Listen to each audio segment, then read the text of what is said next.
Assalamualaikum teman-teman, ketemu lagi dengan Anissa. Kali ini saya akan membahas sedikit saja tentang kalimat efektif. Yuk kita simak bagaimana cara membuatnya.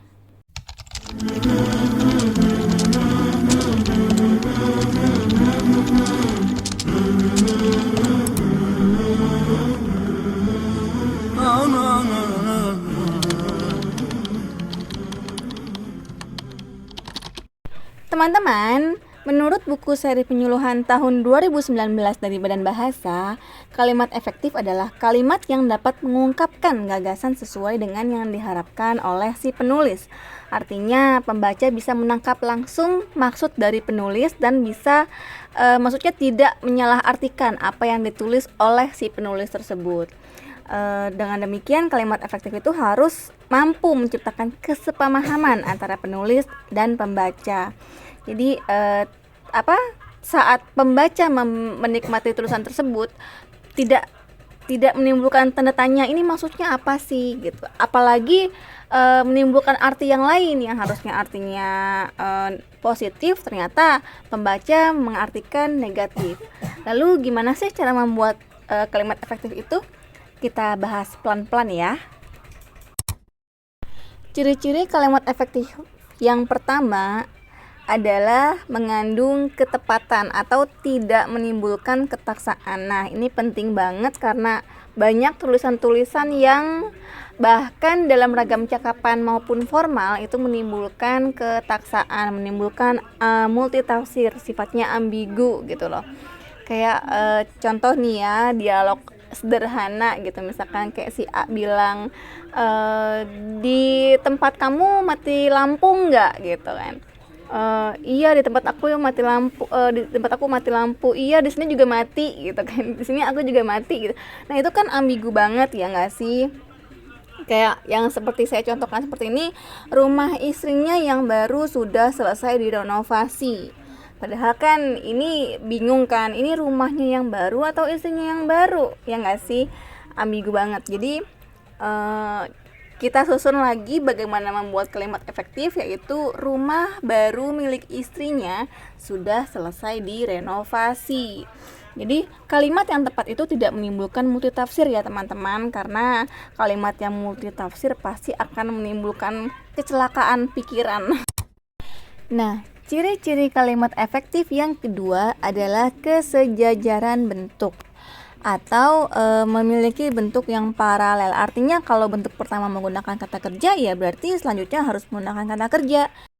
Nah, kalimat yang di atas itu adalah tidak paralel atau tidak sejajar karena kata yang menduduki predikat tidak memiliki bentuk yang sama. Nah, supaya efektif, predikatnya harus diubah menjadi kata kerja semua.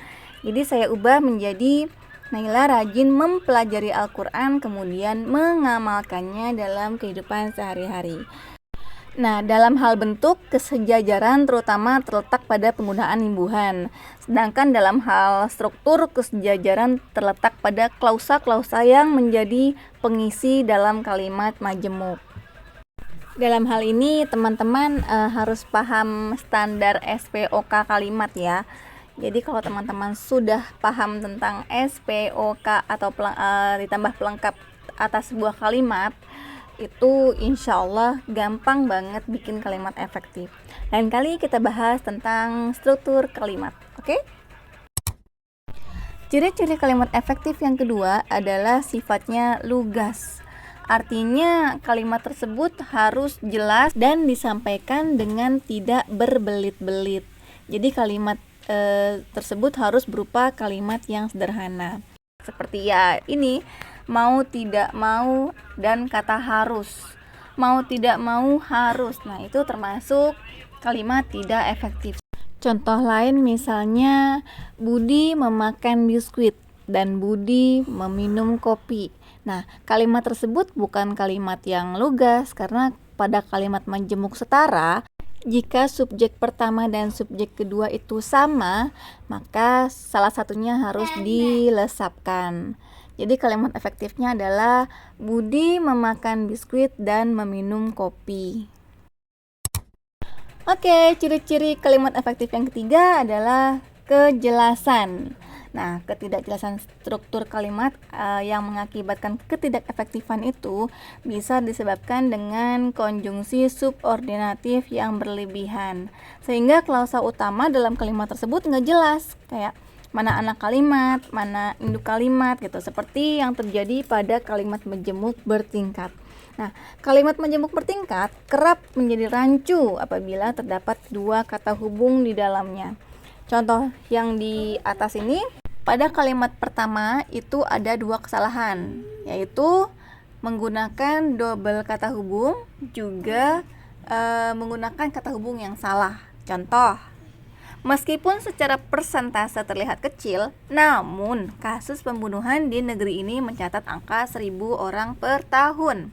Nah, kata namun ini salah digunakan pada kalimat ini karena kata penghubung namun hanya digunakan pada awal kalimat, yaitu sebagai kata hubung antar kalimat. Harusnya menggunakan kata tetapi untuk menghubungkan antar kata. Itu pun tetap salah ya. Jadi koreksinya adalah meskipun secara persentase terlihat kecil, kasus pembunuhan di negeri ini mencatat angka 1.000 orang per tahun. Jadi karena ada double kata hubung, harus ada kata hubung yang dibuang. Selanjutnya adalah ciri-ciri kalimat efektif yang keempat, yaitu hemat. Jadi jangan boros ya teman-teman.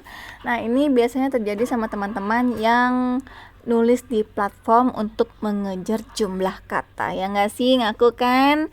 Nah, kehematan kalimat efektif itu mensyaratkan adalah informasi yang disampaikan itu tepat, cermat, tidak boros, dan perlu kehati-hatian.